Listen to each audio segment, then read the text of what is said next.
दानियाल सारा से कहता है कि अब आपको किसी भी बात से परेशान होने की ज़रूरत नहीं है। अब मैं आपका हर चीज़ में साथ देने वाला हूँ। इसलिए किसी से आपको नहीं डरना है। जिसको सुनकर आप देखेंगे कि वो काफ़ी ज़्यादा तसल्ली में आ जाती है और कहती है कि मुझे आज तक ये सपोर्ट अपने बाप के अलावा किसी से नहीं मिली है। जिसको देख के मैं बहुत हैरान हो रही हूँ कि आखिर ऐसा भी हो सकता है।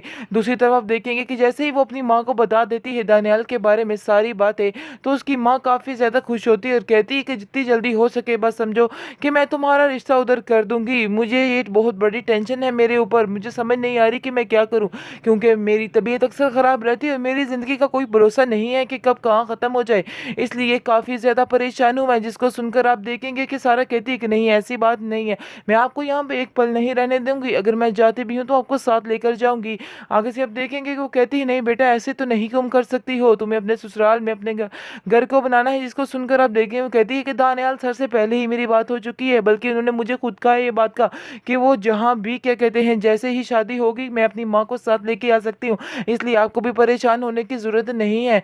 यानी कि आप देखेंगे कि जैसे ही वो देखती है दानियाल को, उसकी माँ जो है और बहुत ज़्यादा खुश होती है, मिलकर कहती है कि मुझे ऐसा लगता है कि जैसे मुझे मेरा बेटा मिल चुका है, क्योंकि बेटे ही इस तरह की हरकतें करते हैं। यानी कि इतना एहसास किसी में भी नहीं है। वो अपनी सास का बेहद ख्याल रखने लग जाता है। वहाज को ये बात पता चल जाती है कि अब दानियाल जो है वो सारा की ज़िंदगी में आ चुका है और सारा भी इस बात के लिए मान चुके हैं। इसलिए वो काफ़ी ज़्यादा खुश होता है, कहता है कि अब मैं सिर्फ़ और सिर्फ़ सारा को खुश देखना चाहता हूँ। सारा की खुशी में ही मेरी खुशी है, बस और कुछ भी नहीं। इसको सुनकर आप देखेंगे कि सारा भी बहुत खुश होती है और कहती है कि मुझे यकीन था कि तुम भी ऐसा ही करोगे, क्योंकि मैंने भी तुम्हारी खुशी के आगे घुटने टेक दिए और मुझे यकीन था कि तुम भी ऐसा ही करने वाले हो।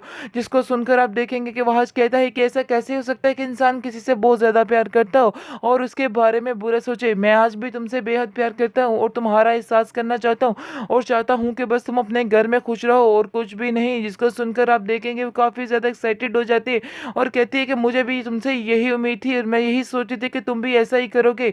दूसरी तरफ दुरैया जो है वो अब उसके ही गुन गाती है, क्योंकि वो जान चुकी है कि सारा एक दिल की साफ लड़की है। इसलिए सारा ने भी अपना दिल यानी कि दिल जीत लिया है, क्योंकि वो जानती है शाहरुख से साथ जो उसने मदद की है, जो उसका साथ दिया है, वो ये चीज़ दुरैया देख रही है। क्योंकि दुरैया समझ रही है कि उसने अपने ऊपर सारी बात डाल के खुद मुझसे हटा दिया है और वहाज की ज़िंदगी में बिल्कुल उसको साफ सुथरा कर दिया है। इसलिए वो बेहद खुश होती है और कहती है कि मुझे यकीन नहीं आ रहा कि मेरा इतना बड़ा मसला हल कैसे हो गया, कैसे करूँ मैं यकीन इस बात का। आगे से आप देखेंगे कि वो कहती है कि ये तुम्हारी पास था, इसलिए तुम्हें अब परेशान होने की ज़रूरत नहीं है, जो होगा बड़ा बेहतर होगा, इसलिए परेशान मत हो, सब कुछ ठीक हो जाएगा, टेंशन लेने की कोई ज़रूरत नहीं, मैं तुम्हारे साथ ही साथ रहूँगी और किसी भी चीज़ की कभी भी तुम्हें ज़रूरत पड़ी तो मुझे ज़रूर बताना। दूसरी तरफ रुमाना बहुत ज़्यादा खुश है और आज जाकर सारा से माफ़ी मांग लेती है और सारा को कहती है कि सारा मुझे माफ़ कर दो, मैंने बहुत सी गलतियाँ की हैं, अपनी बहन के पीछे लग के तुम्हें बुरा भला कहा, तुम्हारे बारे में ऐसा सोचा, लेकिन यकीन मानो कि मेरे दिल में एक है थी चीज़ के तुम गलत नहीं हो सकती हो, तुमने कुछ भी नहीं किया है और इस चीज़ की मैंने बात वहाज से की थी और वहाज को भी इस बात का यकीन था।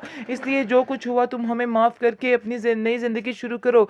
आगे से अब देखेंगे कि वो भी कहती है शहाना को कि अब आप भी इसको दिल से सारे गिले शिकवे ख़त्म कर दे, क्योंकि आज तक आपने सारा को कभी भी अपनी बेटी की तरह नहीं समझा है, लेकिन उसने आपको अपनी माँ के बराबर समझा है और अपने सारे फ़र्ज़ अदा करने की कोशिश की है।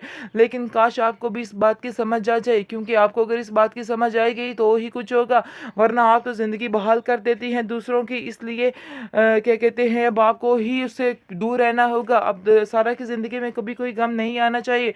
मैं उसकी ज़िंदगी में कोई गम कोई परेशानी नहीं देख सकती हूँ। उस बच्ची ने सारी ज़िंदगी बेहद परेशानियों में गुजारी है, लेकिन अब ऐसा कुछ भी नहीं होने वाला है। अब उसका साथ देने के लिए मैं इधर तैयार बैठी हुई हूँ। जी, अब पता चल चुका है सारा को शाहरुख के बारे में, तो वो सुन के बहुत ज़्यादा शॉक्ड होती है और कहती है कि तुमने मुझे बताया क्यों नहीं? तुम मुझे बताती तो मैं इस बात का कोई हल निकालती। मैं मानती हूँ कि तुम्हारी गलती है थी, लेकिन तुम्हारी गलती से ज़्यादा इस लड़के की गलती थी।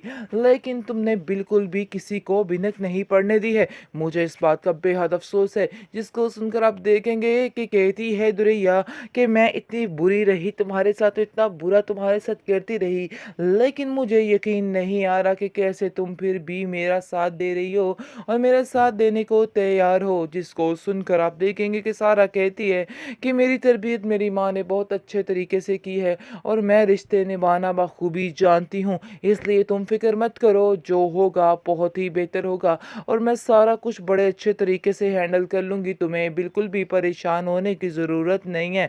इसको सुनकर आप देखेंगे कि दुरैया काफ़ी तसल्ली में आ जाती है और कहती है कि मुझे तुम्हारी बहुत ज़्यादा सपोर्ट मिल चुकी है और मैं यकीन मानो कि सोच भी नहीं सकती थी कि कोई मेरा इस तरह से साथ देगा, लेकिन तुम्हें ऐसे देख के बहुत ज़्यादा सुकून मिला है। क्या तुम मेरी पुरानी सारी खताओं को माफ़ कर सकती हो?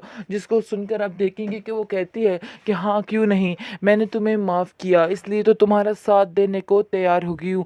अगर मेरे दिल में ज़रा सी भी कोई बात होती तो मैं कभी भी तुम्हारा साथ ना देती। आप देखेंगे कि जिस तरह से शाहरुख से लड़ने के लिए ये सारा तैयार हो चुकी है, ये सिर्फ़ और सिर्फ़ दानियाल का कमाल है, दानियाल की सपोर्ट है, क्योंकि दानियाल ने उसे इस काबिल बना दिया है, उसका ब्रेन वॉश कर दिया है कि वो हर कदम पर उसका साथ ज़रूर देगा। इसलिए आप देखेंगे जी, वो उसका साथ देगा और वो हर जंग लड़ जाएगी और सब कुछ अब सामने आ ही जाएगा। वैसे दूसरी तरफ तो सरफराज सिर्फ़ और सिर्फ़ अपनी हरकतों की वजह से ही अपनी जान से हाथ धो बैठा और शीना ने अपने साथ-साथ उसकी जान भी ले ली। दोनों का किस्सा हो गया तमाम, उनकी तो स्टोरी हो गई ख़त्म। ख़ैर, आप देखेंगे कि किस तरह से अब सारा जो है वहाज़ के पास चली जाएगी। वहाज़ नहीं, सॉरी, उसके पास, दानियाल के पास चली जाएगी, क्योंकि जैसे ही इसकी माँ को अंदाज़ा होगा और उसको पता चलेगा कि दानियाल सारा का कितना साथ दे रहा है, तो वो बेहद खुश होगी और कहेगी, बेटा मुझे तो बस ये ही उम्मीद थी कि ऐसा ही होना है, क्योंकि तुम्हारे नसीब खुलने ही खुलने थे। तुमने अपनी ज़िंदगी में बहुत तंग दस्ती देखी है, लेकिन अब तुम्हारे साथ ऐसा कुछ भी नहीं होने वाला है। लेकिन दूसरी तरफ दुरैया का एंड बहुत ही बुरा है, क्योंकि दुरैया जो कुछ करने की कोशिश कर रही है वो सब कुछ उसके ही आगे आने वाली है, उसका ही बुरा होने वाला है और वो सोच रही थी कि वो सारा का बुरा करेगी और अपनी ज़िंदगी को सुकून से गुजार देगी और सारा इल्ज़ाम सारा पर थोप पर खुद निकल जाएगी, लेकिन ऐसा नहीं हुआ। वक्त और हालात बदलते देर नहीं लगती है। अब वो खुद सारा के तरले कर रही है और उसको कहती है कि खुदा का वास्ता ही मेरी इस इंसान से जान छुड़ा दो, मैं इससे शदीद तंग आ चुकी हूँ, क्योंकि इसने मुझे बहुत ज़्यादा परेशान किया हुआ है। जिसको सुनकर आप देखेंगे कि वो कहती है कि तुम फिक्र मत करो, तुम मेरी बहन हो और ये जिम्मेदारी अब मेरे ऊपर छोड़ दो, बस तुम अपने रिश्ते को अच्छे तरीके से निभाती रहो। जिसको सुनकर आप देखेंगे कि दुरैया कहती है कि मैं भी अपने रिश्ते को बड़े अच्छे तरीके से निभाना चाहती थी, लेकिन मुझे तो पता ही नहीं था कि आखिर ऐसा हो जाएगा, ये टेंशन भी मेरे गले पड़ जाएगी, इसलिए अब मुझे समझ नहीं आ रही है कि मैं आखिर करूं तो क्या करूं। जिसकी वजह से आप देखेंगे कि वो उसको तसल्ली देती है और कहती है कि तुम्हें अभी किसी से किसी बात का कोई जिक्र नहीं करना है, इस तरह से तुम्हारे रिश्ते पर फ़र्क काफ़ी पड़ सकता है, इसलिए अब जो मैं करना चाह रही हूँ मुझे वही करने दो, तुम्हें परेशान होने की बिल्कुल भी ज़रूरत नहीं है, मैं तुम्हारे साथ ही साथ हूँ और हमेशा रहूँगी।